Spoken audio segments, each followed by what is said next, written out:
प्यारे विद्यार्थियों, आज हम अपने इस वीडियो में विज्ञान विषय में कक्षा 7 के पाठ 7 में गति, दूरी एवं समय के ऊपर चर्चा करने के क्रम में आपको बताना चाहते हैं बच्चों कि अपने इससे पहले भाग के वीडियो में हमने आपके साथ गति, दूरी इन दोनों पहलुओं पर आपसे चर्चा की थी। आज के अपने इस वीडियो में हम आपके साथ समय के बारे में बातों को साझा करने जा रहे हैं। आइए हम यह समझें कि समय किस प्रकार से गति एवं दूरी के साथ जुड़ा हुआ है।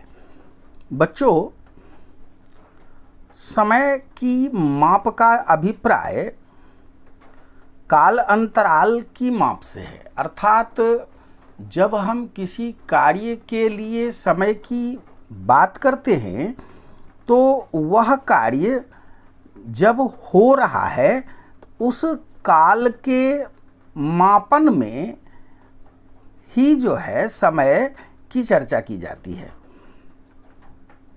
समय को मापने के लिए हम लोग जो है विभिन्न प्रकार के तरीकों का आदिकाल से ही इस्तेमाल करते आ रहे हैं। बच्चों, हमारे पूर्वज प्राचीन काल में समय की माप विभिन्न प्रकार की प्राकृतिक घटनाओं से करते थे। ऐसा क्यों होता था? क्योंकि आप सभी जानते हैं कि बहुत सारी प्राकृतिक घटनाएं निश्चित अंतरालों के बाद, एक निश्चित समय के बाद, एक निश्चित कालखंड के बाद अपने आप को दोहराती हैं। इस आधार पर अपने अनुभवों के द्वारा उन्होंने जो है समय के माप की विभिन्न प्रकारों को विकसित किया। वो एक सूर्योदय से अगले सूर्योदय के बीच के समय को एक दिन के माप के लिए रखा।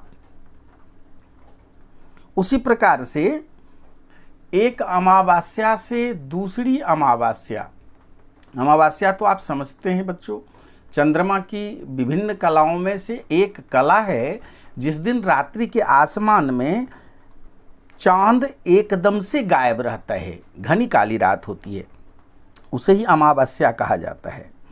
तो एक अमावस्या से अगली अमावस्या के बीच के समय को उन्होंने एक महीने के रूप में मान लिया था। इसी प्रकार से धीरे धीरे वो समय की बड़ी इकाई की ओर बढ़ते गए और वो उन्होंने जो है पृथ्वी के द्वारा सूर्य की एक परिक्रमा पूर्ण करने के समय को उन्होंने एक वर्ष माना था। इस प्रकार से समय के विभिन्न मात्रकों को उन्होंने जो है नियत किया। बच्चों, ये तो समय के कुछ बड़े बड़े मात्रकों को उन्होंने नियत कर लिया था, लेकिन अब समय को कुछ छोटे खंडों में बांटने के लिए, जैसे एक दिन के समय के खंड को बांटने के लिए उन्होंने फिर कुछ खास प्रकार के अपने तकनीकी ज्ञान का उपयोग किया। और यहाँ पर इस क्रम में उन्होंने एक कार्यक्रम, एक तकनीक का सहारा लिया जिसे कि धूप घड़ी कहा जाता है। यह एक खास प्रकार का यंत्र होता था जो सूर्य के विभिन्न स्थितियों के लिए भिन्न भिन्न समय में वस्तु की छाया के लंबाई के सिद्धांत पर आधारित था। आप इसके लिए एक क्रियाकलाप कर सकते हैं। सुबह सूर्योदय के समय आप एक छड़ी को खुले मैदान में जाकर, जहाँ पर सूर्य की का प्रकाश दिन भर आता हो, सुबह से शाम तक आता हो, आप वहाँ पर जो है इस क्रियाकलाप को कर सकते हैं। इसके लिए आप मैदान में छड़ी को सीधे लंबवत 90 डिग्री के कोण पर सीधे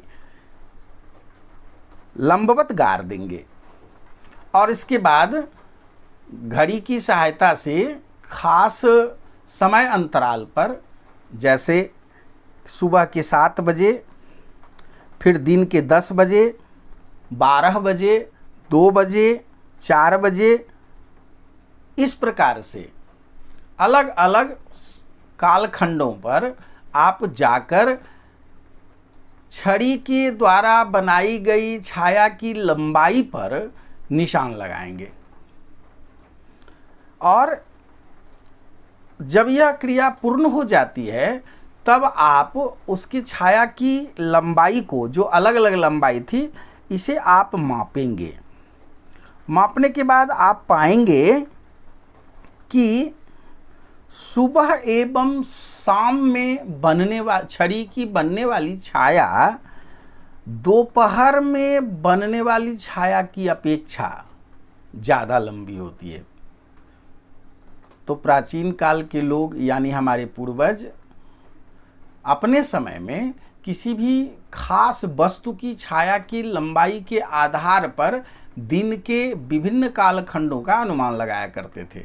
इसके बाद में रेत घड़ी और जल घड़ी जैसे तकनीक का विकास किया गया और इसे और समय को इससे या इसकी सहायता से समय को और छोटे खंडों में बांटा गया। समझ गए ना बच्चों? तो ये तो प्राचीनतम समय में हमारे पूर्वजों के द्वारा अपनाई गई विधि थी।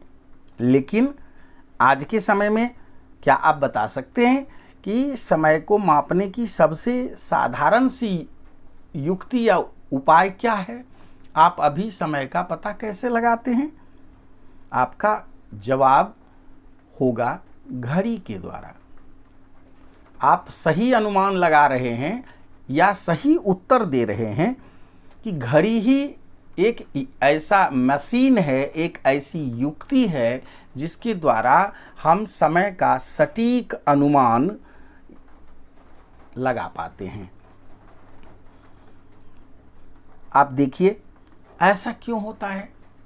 विज्ञान के युग में घड़ी की जो कार्यविधि है यह इतनी संतुलित है, इतनी प्रामाणिक है कि इसने समय के छोटे से छोटे हिस्से को भी जो है सही प्रेक्षण के द्वारा, सही मान के द्वारा दर्शाती है। क्योंकि घड़ियों की कार्यविधि में आवर्ती गति का उपयोग किया जाता है। आपने पढ़ा था 3 प्रकार की गति ना? उसमें जो आवर्ती गति है उसका उपयोग किया जाता है बच्चों। आप चित्र में विभिन्न प्रकार की घड़ियों को देख सकते हैं। इसमें आपकी दीवाल घड़ी के अलग रूप, टेबल घड़ी, उसी तरह से विराम घड़ी जो आपकी शिक्षक के द्वारा खेल के मैदान में समय के छोटे अंतराल जो सेकंड्स में भी हो सकते हैं को मापने में उपयोग में लाया जाता है। इसके चित्र को आप देख रहे हैं। आइए आवर्ती गति का हम जो है एक प्रमुख उदाहरण जो कि सरल लोलक है, जिसे अंग्रेजी में हम सिंपल पेंडुलम कहते हैं बच्चों, उसके बारे में जानकारी प्राप्त करें।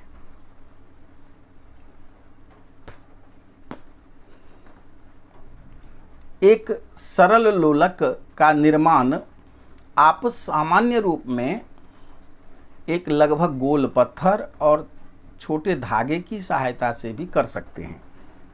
लेकिन विज्ञान में सरल लोलक धातु अथवा लकड़ी के एक छोटे गोले को किसी दृढ़ स्तंभ या स्टैंड के सहारे धागे के द्वारा निलंबित करके बनाया जाता है। इसमें धातु अथवा लकड़ी का जो गोला होता है जो नीचे लटकता रहता है उसे सरल लोलक का गोलक कहा जाता है। इसे हमने कहा कि एक दृढ़ आधार से लटकाया जाता है धागे के सहारे, तो फिर थोड़ी समय के बाद यह स्थिर हो जाता है, स्थिर होकर विराम की अवस्था में रहता है। तो गोलक जब विराम में आ जाता है तो उसकी स्थिति को हम ओ मानते हैं, ओ अंग्रेजी का एक शब्द, और अनुमानतः अपने दिमाग में उस तरह की एक रेखा खींच लेते हैं।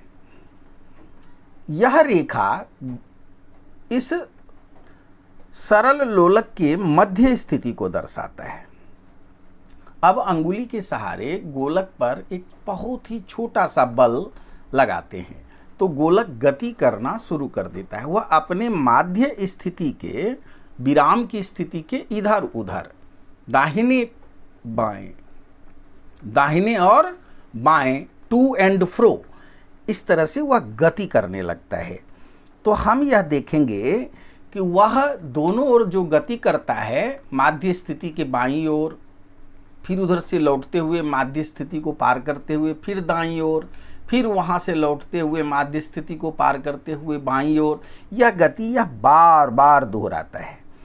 तो गोलक के दोनों ओर की गति, बाएं और दाएं ओर की महत्तम गति, महत्तम विस्थापन या दूरी जो वह तय करता है, हम उसे भी निशान लगा लें। एक तरफ हम ए लिखें, एक तरफ हम बी लिखें। तो इस तरह से उसका संपूर्ण आवर्ती गति, दोलन गति को हमने देखा। अब हमें देखना यह है कि एक दोलन क्या है। इसके लिए हम देखेंगे बच्चों, दोलक बाईं ओर अथवा दाहिनी ओर, बाईं ओर अथवा दाहिनी ओर जो इतनी दूरी तक जाता है, जैसे ए, बाईं ओर को हमने ए माना था, दाईं ओर को हमने बी माना था, बीच के विराम की स्थिति को हमने ओ माना था। तो इस स्थिति को हम देखते हैं कि जो गोलक है उसकी ए से ओ होकर बी और फिर बी से चलते हुए ओ होते हुए ए तक पहुंचने को हम एक दोलन कहते हैं। ए से चला, ओ तक आया, ओ से ऊपर फिर बी तक गया और फिर बी से लौटा, ओ से होते हुए ए तक आया, यहाँ तक में एक दोलन हुआ। और इस लोलक के द्वारा एक दोलन करने में, एक जो पूरा दोलन हुआ, एक पूरा दोलन करने में जितना समय लगा, इसे ही हम उसका आवर्तकाल कहते हैं बच्चों, टाइम पीरियड कहते हैं बच्चों, है ना। इस क्रिया विधि को आप जो है स्वयं से भी दोहरा सकते हैं। आप एक गीली मिट्टी से गोल करते हुए, गीली मिट्टी को गोल करें और उसी के अंदर एक छोटा सा धागा बीच में डालकर उसे गोल करके सुखा लें।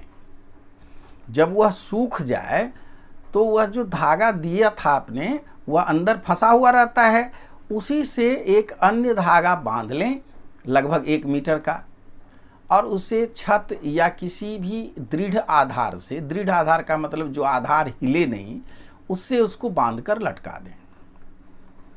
अब आप क्या करें कि उसके पीछे यदि कोई दीवार या और चीज़ें हो तो अच्छी रहेगा, अच्छी बात होगी आपको प्रयोग करने के लिए।